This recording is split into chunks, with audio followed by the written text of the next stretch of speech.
Entonces, voy a comenzar, bueno, el tema que voy a exponer es avances y desafíos en políticas públicas sobre pueblos indígenas en Perú. Voy a hacer una revisión de políticas existentes y también las pendientes. Y con pendientes me refiero a aquellas políticas o temáticas sobre las cuales las organizaciones indígenas o sus organizaciones representativas, o sea, las de los pueblos indígenas, demandan que se elabore una política pública. Entonces, yo quería comenzar esta exposición mostrando esta fotografía, ¿no? Porque esta fotografía significa mucho, porque para poder entender de qué van las políticas públicas en el campo de los pueblos, en el ámbito de los pueblos indígenas, hay que entender qué son los pueblos indígenas y antes de eso hay que entender el contexto social, económico, etcétera, en el cual se desenvuelven los pueblos indígenas en nuestro país. Y esta fotografía es, no sé si es que me encantaría interactuar con ustedes, así que siéntanse en la libertad de poder levantar la mano para hablar o también pueden optar por escribir en el chat y así poder tener una ponencia, exposición, charla más o menos interactiva y ustedes también se puedan involucrar y entender lo más posible los contenidos de esta exposición. Entonces me gustaría saber si es que ustedes tienen idea, alguna idea de qué es esta fotografía, de qué va esta fotografía. ¿Alguna vez la han visto?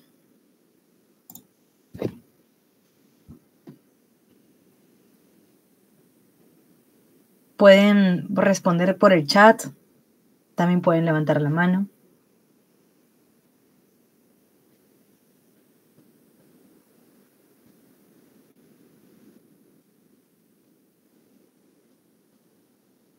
En todo caso, si es que no, de repente, en todo caso, de repente, genial. Marcelo, te escuchamos, Marcelo.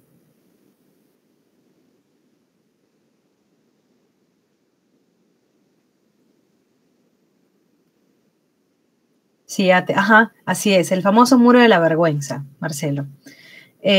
Sí, que hasta ahora existe. Entonces, esta es una imagen que representa mucho o puede significar una suerte de imagen resumen de nuestro país.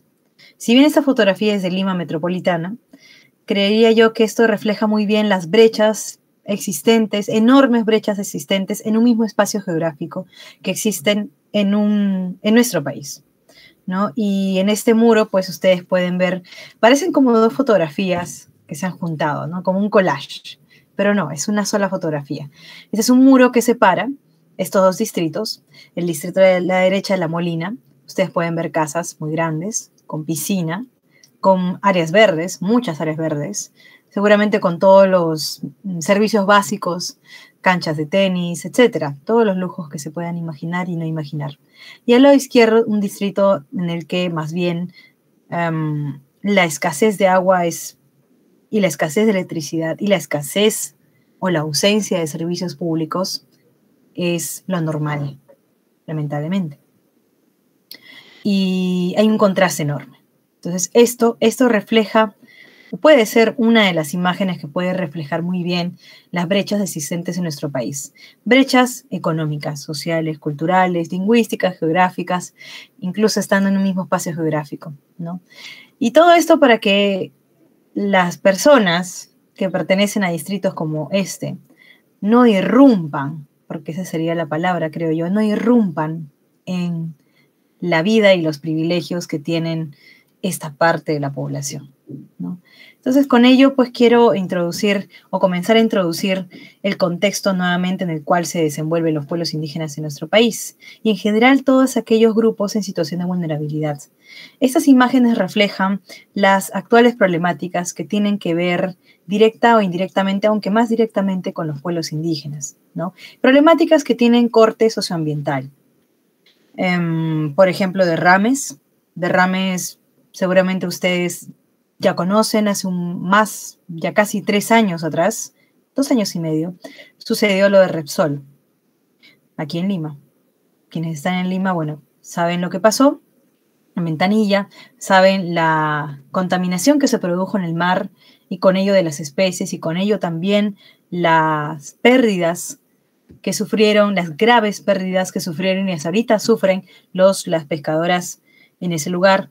Y lo mismo también derrames de petróleo en la Amazonía, donde pues las consecuencias también afectan a todos los grupos, incluyendo niños, niñas, ¿no? Esto es de La Oroya. Yo siempre muestro, cuando muestro esta imagen y pregunto, ¿qué edad creen que tiene esta niña? ¿No? Y me gustaría que respondamos a esta pregunta. ¿Qué edad creen ustedes que tiene esta niña en esta fotografía? Pueden opinar. Esto es La Oroya, por si acaso. 3 años. Bueno, ahí tiene 12 años. Y esto es resultado de la contaminación en la sangre por las sustancias emitidas en exceso o con una alta contaminación en el aire de los metales tóxicos, totalmente fuera de control, ¿no? De hecho, el caso de La Oroya está ahorita en sede internacional, ya estuvo en sede internacional, ya hay una sentencia de la Corte Interamericana de Derechos Humanos del año pasado, en diciembre. Pero este tipo de casos ingresó más o menos como en el 2007. Imagínense ustedes cuánto tiempo ha pasado para que haya una sentencia de parte de la Corte Interamericana de Derechos Humanos. Y bueno, en fin, vemos otras problemáticas también en torno a lo socioambiental, que está directamente ligado con los pueblos indígenas, ¿no? Por ejemplo, también el tema de las amenazas y la ejecución de las amenazas contra las personas defensoras ambientales, ¿no? Víctimas de mafias que pueden estar en negocios ilegales usualmente, pero también en legales. Y con legales me refiero a que hay proyectos que tienen todos los permisos, todas las concesiones, etcétera, todas las licencias, pero aún así siguen actuando en la ilegalidad, puesto que exceden los límites máximos permitidos, etcétera. Y esta situación o este tipo de situaciones son denunciadas por estas personas defensoras ambientales que ejercen voluntariamente la defensa ambiental debido a un Estado ausente, ¿no? Y en ejercicio de la defensa ambiental es que son amenazados constantemente por estas mafias, porque hablamos de mafias, no hablamos de personas, no hablamos de casos aislados, no hablamos de sicarios solamente, hablamos de sicarios en el contexto de una mafia, de una criminalidad organizada. Y lamentablemente la policía y la fiscalía, como sucede en realidad con muchos delitos en nuestro país, incluyendo los delitos por los que ahora están protestando en las calles, ¿no? La población, ¿no? Son delitos que tienen que ver nuevamente no con delincuentes comunes solamente, sino con mafias. Y no están siendo estos casos tratados a un nivel macro, ¿no? Como una criminalidad organizada, ¿no? Hablamos de mafias no solo nacionales, sino internacionales. En fin. Entonces hay múltiples problemáticas en torno a que tienen que ver con los pueblos indígenas, ¿no? Comunidades nativas, comunidades campesinas, ¿no? Y esto provoca pues el aumento de conflictos socioambientales. Vamos a ver cuál es la cifra actualmente que reporta la Defensoría del Pueblo en cuanto a cuántos conflictos socioambientales existen actualmente en nuestro país. Hay mucha más contaminación por gases del efecto invernadero y esta contaminación es diferenciada. Hay retrocesos en la garantía de derechos de los pueblos indígenas, sobre todo con este gobierno, y hay que decirlo, ¿no?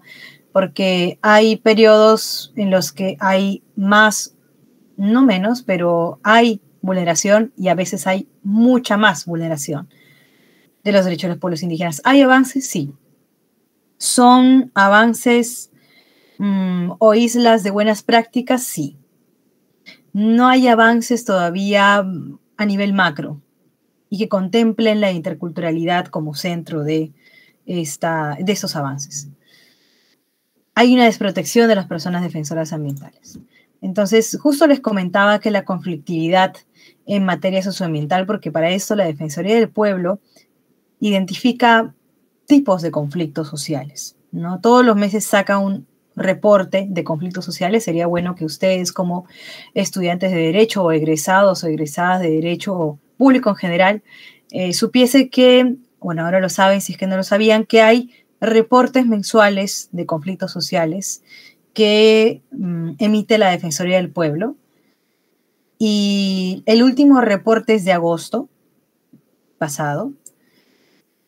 Y en este reporte se indica que el 72.4% de los conflictos sociales son conflictos socioambientales. Es el grueso de conflictos sociales. Es un montón. Y aquí están involucrados principalmente pueblos indígenas. Ahora hablemos de pueblos indígenas. Yo siempre suelto esta cifra. Y esta cifra es del censo del año 2017, es decir, hace 7 años atrás. El censo se realiza cada año luz en nuestro país, pero bueno, es la cifra que tenemos actualmente. Y es una cifra, me gustaría preguntarles, pero me gustaría también avanzar, igual ustedes pueden intervenir en cualquier momento. Esa cifra de 25.7% es la cifra de personas que en el censo del año 2017 se autoidentificaron como indígenas o como parte de un pueblo indígena. No precisamente indígena, pueden haberse identificado como quechuas, pueden haberse identificado como aymaras, como shipibo-conibos, como aguajún, ayánicas, nomachiguenga, etcétera, etcétera, ¿no? Y esto constituye un poquito más de la cuarta parte del país. Y ahora, aún siendo esta cifra de repente un 2%, igual es necesario entender que los pueblos indígenas, sean el 1%, sean el 25%, sean el 90%, lo más probable es que si fuera el 90%, pues al haber una gran mayoría, quizás sea menos necesaria la protección especial. De esto voy a hablar en un ratito, ¿no? Pero no sin antes mencionarles, o sea, primero voy a mencionar esta parte, ¿no? Luego voy a ir con la protección especial. Y menciono todo esto para poder entender dónde se ubican las políticas públicas en materia de pueblos indígenas. Ahora, yo pregunto, ¿cuántos pueblos indígenas reconocidos en el Perú hay? ¿Cuántos pueblos indígenas ustedes creen que hay reconocidos en nuestro país? Lancen una cifra, sin miedo.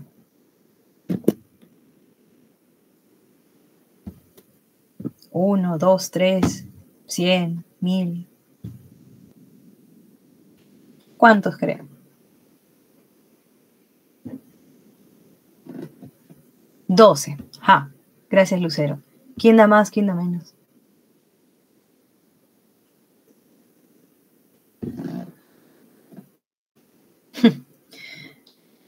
¿Alguien da más? ¿Y qué tanto más? ¿O menos? 8.000. Wow. Bueno, probablemente haya habido 8.000 pueblos indígenas antes de que vinieran los españoles, pero lo cierto es que son 55 actualmente los reconocidos por el Ministerio de Cultura, específicamente en la base de datos oficial. Ustedes pueden buscar en la web base de datos oficial de pueblos indígenas y les van a salir estos 55 pueblos indígenas reconocidos. Esto quiere decir que en la práctica, no es que en la práctica haya 55 pueblos, pueden haber más, pero son 55 los que están reconocidos al día de hoy. Esta base de datos está en revisión, así que probablemente incluyan a más pueblos, no sé cuándo, pero tengo conocimiento de fuentes directas que están en revisión. Y yo les hago otra pregunta. ¿Cuántas lenguas originarias creen ustedes que hay reconocidas en nuestro país? Lancen de nuevo su cifra. Cifra de subasta. Vamos.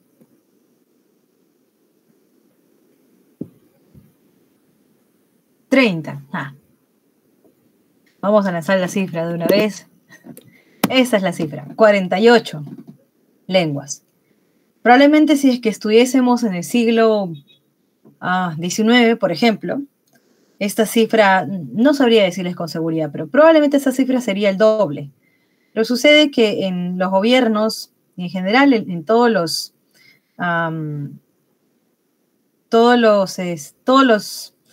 las formas de poder que ha habido, sea gobierno, sea virreinato, pero todas las formas de poder que ha habido en nuestro país desde que llegaron los españoles, la tendencia ha sido a imponer, digamos, la cultura occidental y con ello, pues, extinguir lamentablemente a las culturas. Y ustedes saben, bueno, ahora lo sabe, que el corazón de una cultura es su lengua. No es el único elemento de una cultura, pero sí es el elemento, es el corazón, es el elemento principal de una cultura. Si tú le quitas la lengua, no es que quites la cultura por entero, pero sí quitas una gran parte. Entonces tú extingues una lengua, tú puedes llegar a extinguir una cultura, lamentablemente. Y estas son las 48 lenguas originarias reconocidas en el Perú por esta misma base de datos oficial.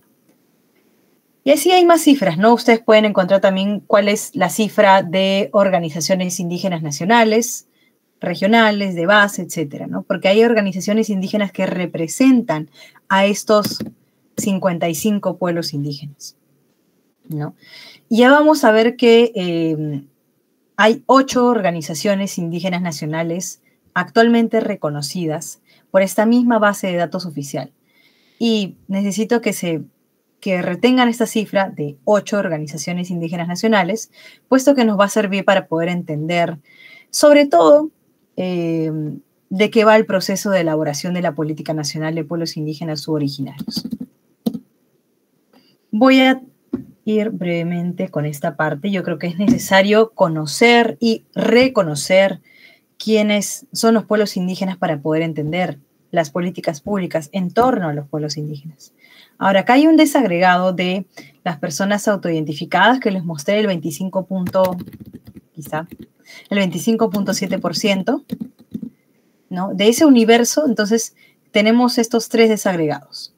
Las mujeres indígenas representan el 10% de la población nacional entera. Las mujeres indígenas representan el 21% de la población de mujeres. Imagínense que este es el total de población de mujeres, solo mujeres, y el 21% son mujeres indígenas. Y dentro del universo de pueblos, de personas autoidentificadas como indígenas, poquito más de la mitad son mujeres indígenas. 51% versus un 49%. Y creo que eso también más o menos se refleja en la población nacional, ¿no? Siempre somos un poquito más de mujeres que de hombres. Razones varias aparte. Y voy a pasar este video, igual les voy a pasar estas diapositivas. Me gustaría de repente que las tengan ustedes para que puedan chequear, pero igual en este video, debido al tiempo del que dispongo y debido también a que todavía me quedan varias diapositivas que mostrar.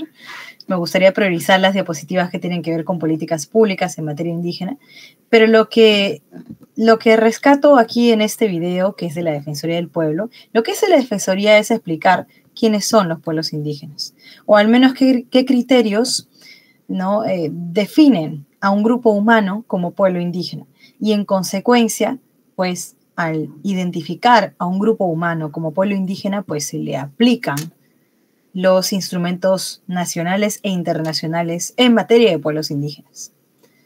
Y entonces estos son los 3 criterios, de acuerdo al convenio 169 de la OIT. Cuando hablamos de derechos de los pueblos indígenas, si alguna de ustedes por ahí está interesada en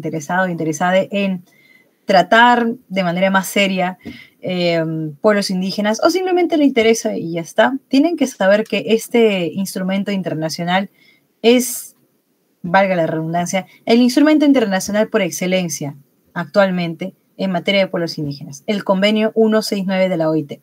Ustedes como estudiantes de Derecho o público en general, bueno, como estudiantes de Derecho sobre todo, saben que los tratados internacionales, porque el convenio 169 de la OIT es un tratado internacional de derechos humanos. Entonces, como tratado internacional de derechos humanos que ha sido aprobado y ratificado por el Estado peruano, es de obligatorio cumplimiento por el Estado peruano. De lo contrario, o sea, lo contrario significaría, es decir, su incumplimiento significaría para el Estado peruano responsabilidad internacional. O sea, en palabras sencillas, disculpen el coloquialismo, puede ir a juicio. Sé que quizá puedo ser más específica, ¿no? Pero puede ir a un proceso internacional, ¿no? Puede ser observado, en fin. Entonces, hay tres criterios, dos criterios objetivos. ¿Esto dónde se encuentra? En el artículo 1 del convenio 169 de la OIT. Es el instrumento más importante en pueblos indígenas. Dos criterios objetivos y uno subjetivo. Dos criterios objetivos que tienen que ver con, uno, de descender de poblaciones que habitaban antes de la colonización, o sea, de que llegaran los españoles, o antes del establecimiento de fronteras, o sea, antes, no específicamente del 28 de julio de 1821, ustedes saben que históricamente no es que la independencia plena se alcanzó el 28 de julio, ese día solamente fue una fecha, digamos, que se eligió para poder declarar la independencia, luego siguieron algunas batallas más, ¿no? Y efectivamente, pues, se logró eventualmente el establecimiento de fronteras, aunque bueno, aún nos queda Chile, digamos, abajo, pero ese es otro tema aparte. Y entonces el establecimiento de fronteras, ¿no? Que se dio como a mitad del siglo XIX. Sí, XIX. Entonces, poblaciones que descienden de antes de la colonia o antes del establecimiento de fronteras. Primer criterio. Segundo criterio, que cualquiera sea su situación jurídica, es decir, llámese comunidad nativa, campesina, ronda campesina incluso, ¿no? Conservan en todo o en parte sus propias instituciones políticas, jurídicas, económicas, sociales, culturales, o sea, sus costumbres.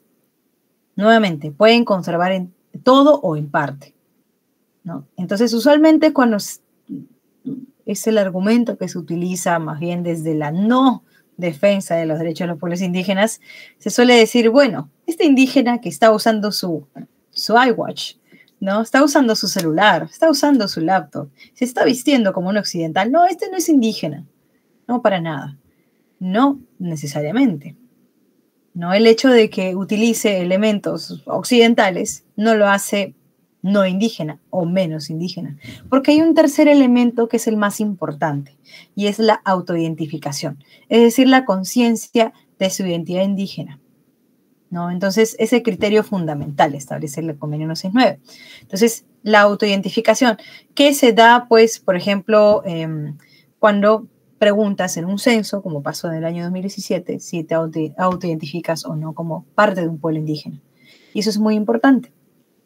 No digo que desplace estas dos, pero ese es el elemento más importante.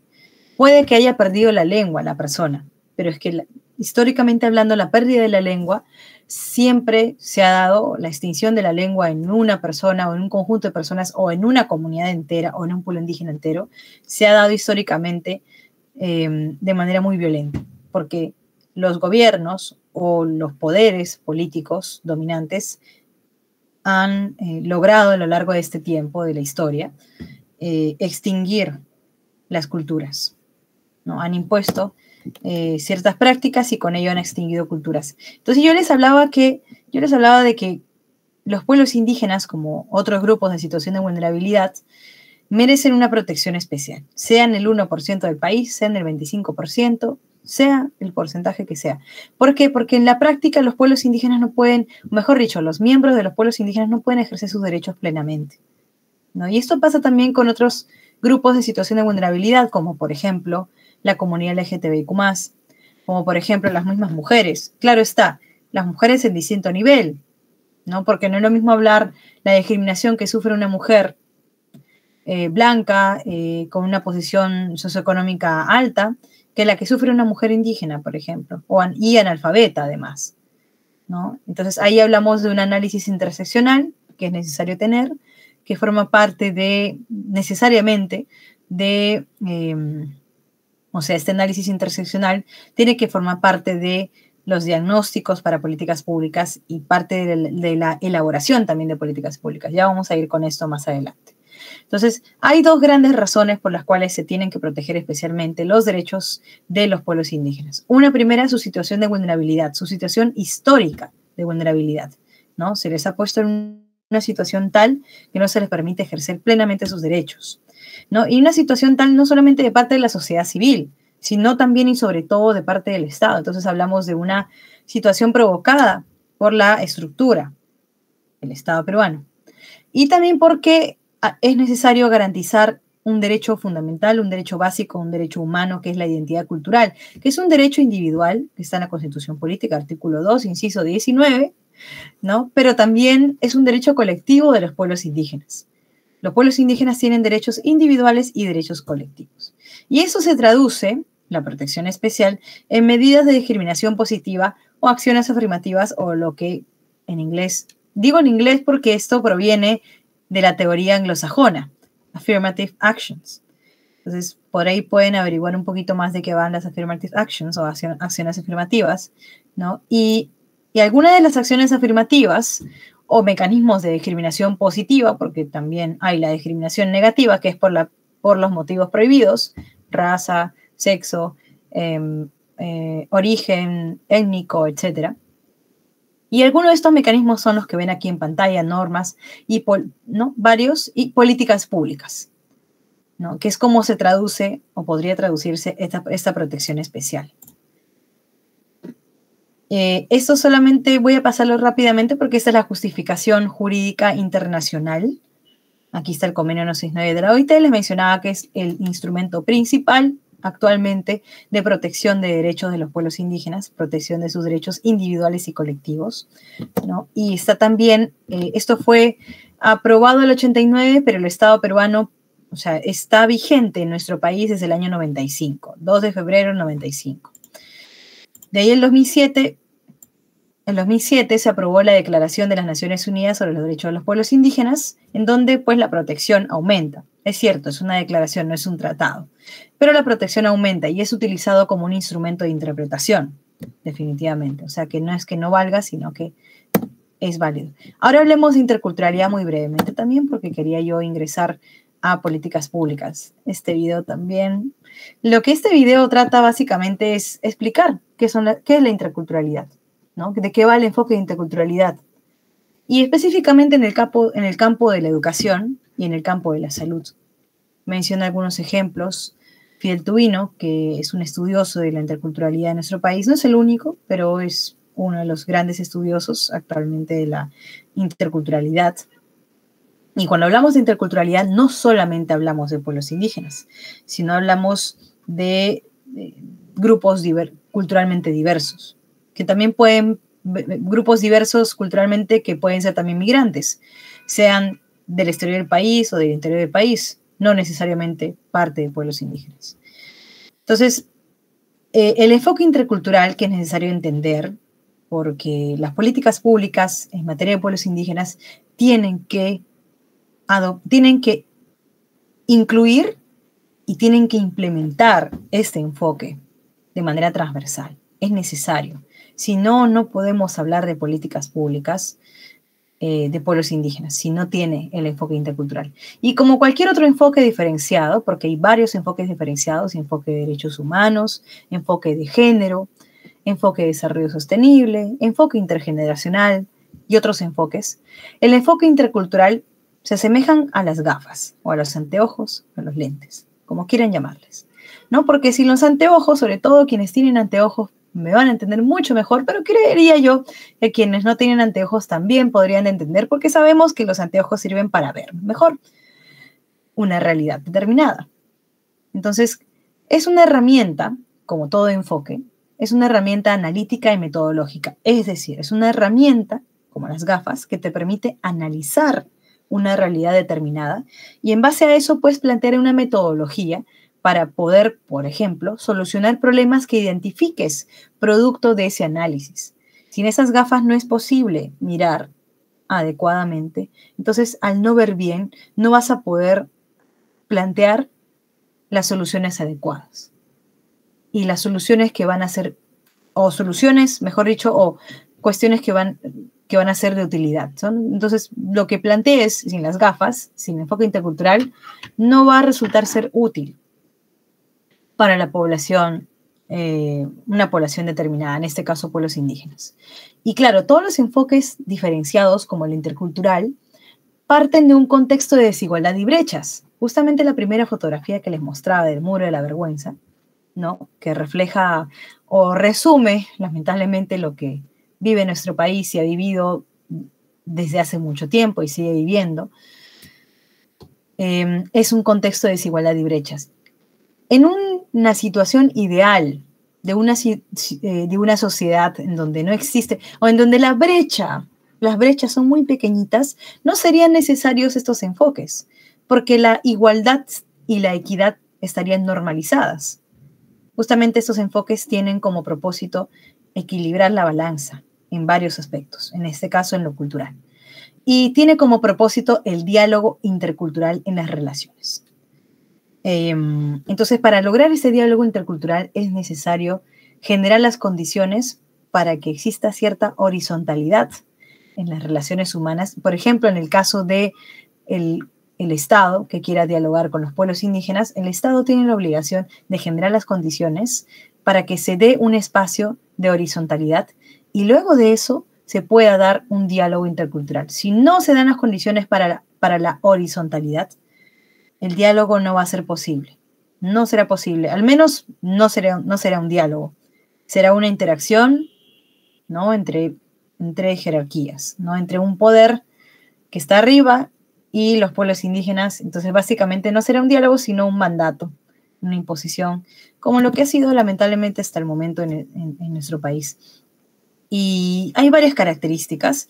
Quería yo resaltar un par de características, si es que tuviese que yo resumir de qué va la interculturalidad, ¿no? Y es, por ejemplo, el no asimilacionismo, que tiene que ver con, segundo, no asimilacionismo tiene que ver con la prohibición que existe para los estados, incluyendo el peruano, o sea, el estado peruano, de no, más bien, sí, de no asimilar, es decir, no obligar a los pueblos indígenas a asimilarse a la cultura occidental.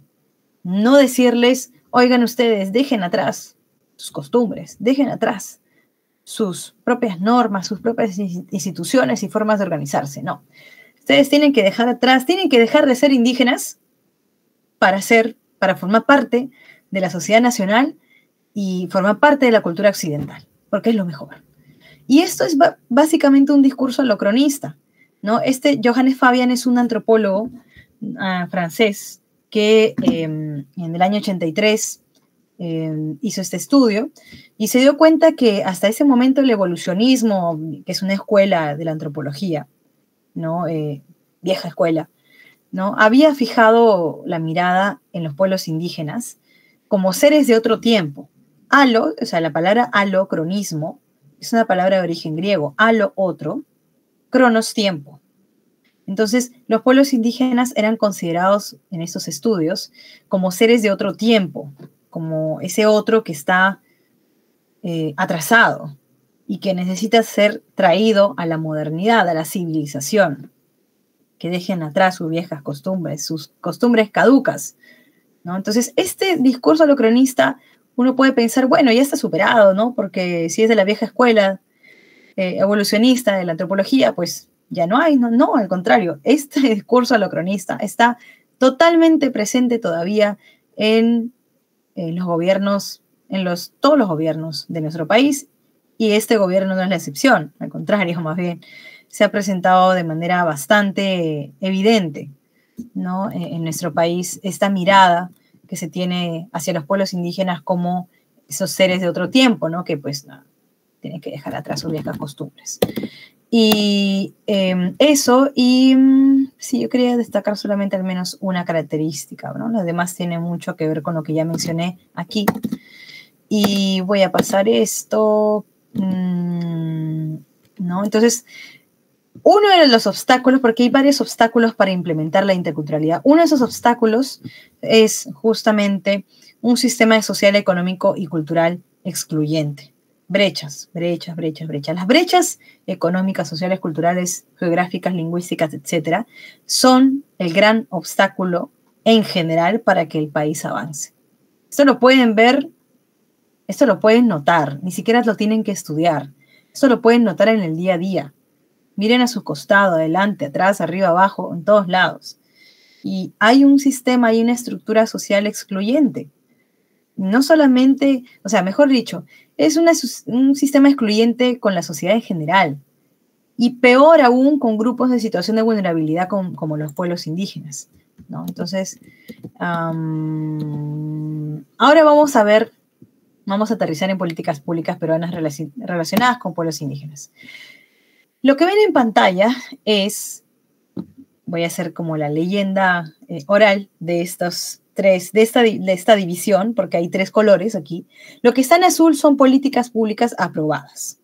Lo que está en rojo son temas sobre los cuales organizaciones representativas indígenas exigen o demandan que exista una política pública o al menos una ley, ¿no? O al menos un tratamiento prioritario de estos temas, mejor aún si es a través de una política pública. Y lo que está en verde es una política que está actualmente en elaboración. ¿Desde cuándo? Desde el año 2019. Sí, hace 5 años. Pero ya vamos a ir con eso. Quería yo resaltar alguna de estas políticas, ¿no? Yo me voy a centrar básicamente en qué aspecto de estas políticas, que son estas de acá, las de azul, me voy a centrar básicamente en el aspecto de la participación indígena, tanto en la elaboración como en el contenido de la política. Entonces, aquí pueden observar ustedes, por ejemplo, la política sectorial de salud intercultural, que fue aprobada el año 2016. Tengo que informarles que esta política estuvo, en teoría, porque no es clara la cosa, no sabría explicarles, o mejor dicho, no sabría cómo explicarles exactamente por qué no es clara la cosa, pero en teoría esta política ya no estaría vigente.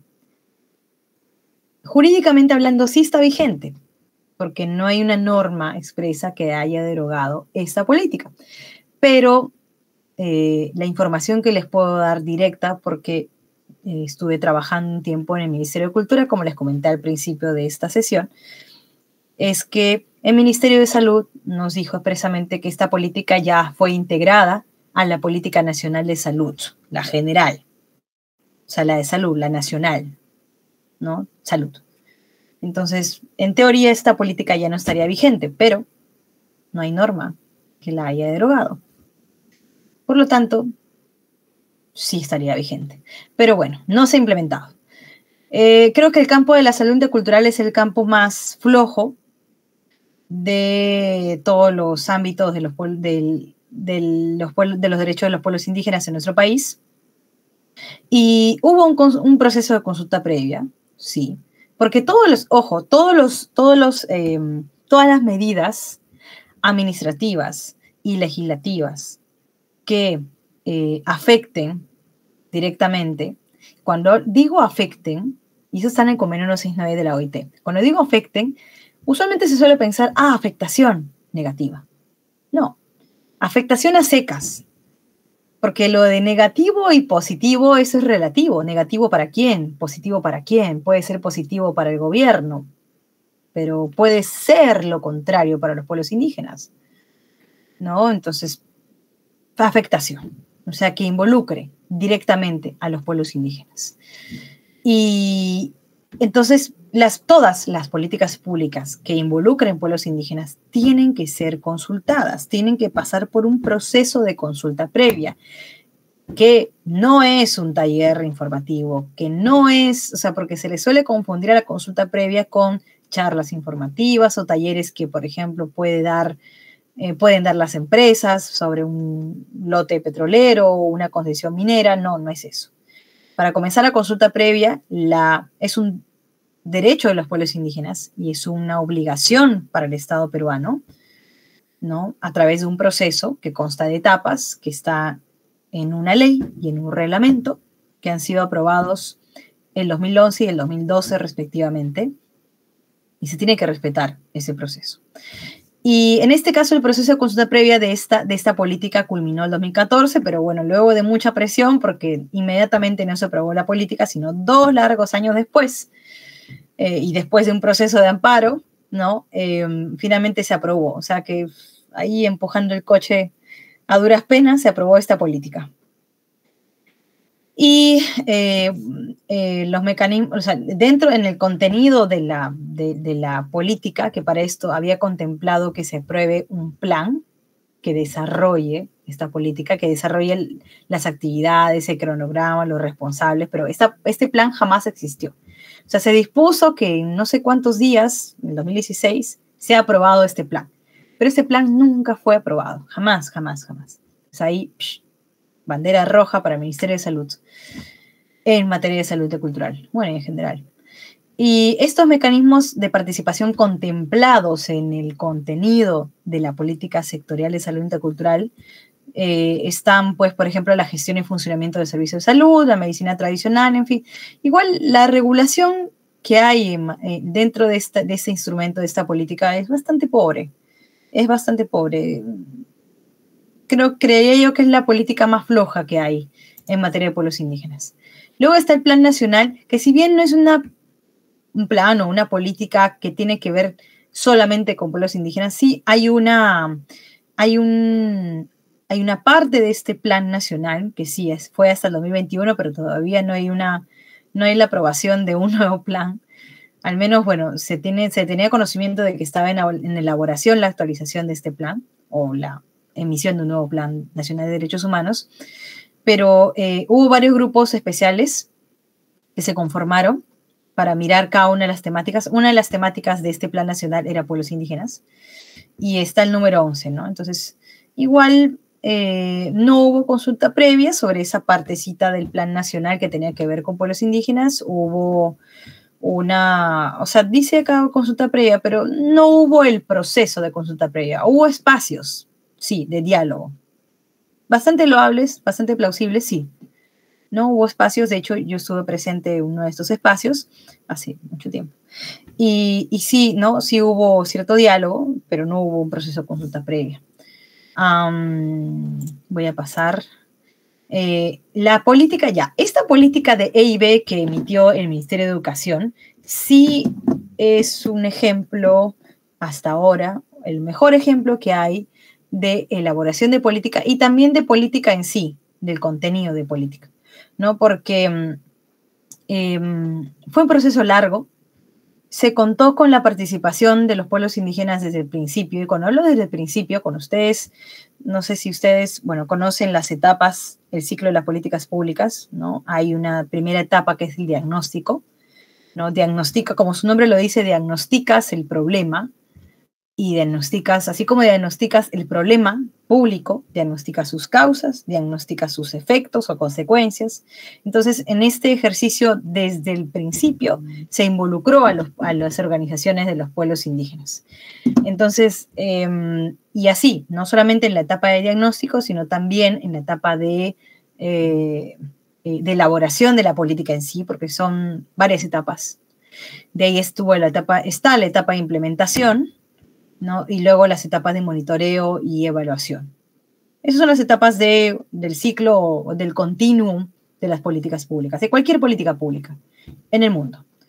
Y sí hubo procesos, o sea, aparte de la participación temprana que hubo de las organizaciones indígenas, tanto de nivel regional, de base y también de nivel nacional, hubo además un proceso de consulta previa, de acuerdo a las etapas de la ley y del reglamento, ¿no? En 2016. Y bueno, es una buena política. Es lo mejor que hay hasta ahora. Probablemente hayan políticas posteriores que superen la protección que hay, pero es lo mejor que hay dentro del universo de las políticas públicas que tienen que ver con pueblos indígenas en nuestro país. Luego está el Plan Nacional de Acción. Tiene que ver indirectamente con pueblos indígenas porque, pues, cuando hablamos de acción sobre empresas y derechos humanos, pues hablamos, por ejemplo, de actividades extractivas en territorios indígenas o actividades de infraestructura en territorios indígenas, entre otras actividades empresariales que tienen que ver con derechos humanos y que no tienen que ver con pueblos indígenas, ¿no? No hubo consulta previa sobre esa parte que tiene que ver con pueblos indígenas. Hubo una cierta participación, de hecho hubo un paquete de planes y políticas públicas que fueron aprobados más o menos en julio del 2021, que es la época, es bueno entender el contexto político que había detrás, la época en que Sagasti sale, ¿no? Entonces, Sagasti sale y aprueba un conjunto de políticas, entre ellas esta, y también la Política Nacional de Lenguas Originarias. Y recuerden que el 2021 pues era época de pandemia y no había presencialidad, entonces todo se dio de manera virtual. Ahora, no es lo ideal. Es más, la misma Comisión Interamericana ha señalado expresamente que la consulta previa o cualquier tipo de participación indígena no puede darse en la virtualidad. Ah, pero entonces, ¿qué correspondía hacer? ¿Presencialidad? No, imposible. Bueno, que se espere, que pase todo esto y que se... ¿Por qué? Porque señalaba la Comisión Interamericana que se pueden vulnerar varios principios de la consulta previa, entre ellos la buena fe, en fin, otros más. Entonces, es un proceso bastante delicado, el de la consulta previa, porque se está decidiendo el destino de un pueblo indígena o de un conjunto de pueblos indígenas. No se está decidiendo sobre cualquier cosita, sino sobre sus territorios, sobre su salud, sobre su educación. Son cosas muy, muy delicadas, muy importantes para los pueblos. Entonces, es necesario que la consulta previa se haga en la presencialidad. Pero bueno, esto fue aprobado durante la pandemia, en la virtualidad se ejerció la participación y llegamos a la política nacional. Sí sé que me queda nada de tiempo, lo siento, pero me quedan estas diapositivas de acá, lo siento, está muy chiquito.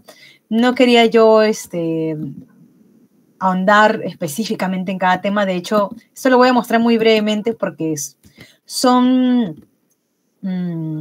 información, no diría confidencial, pero es información que no ha sido aprobada todavía oficialmente. ¿Por qué? Porque la política en sí no ha sido aprobada, pero sí es la versión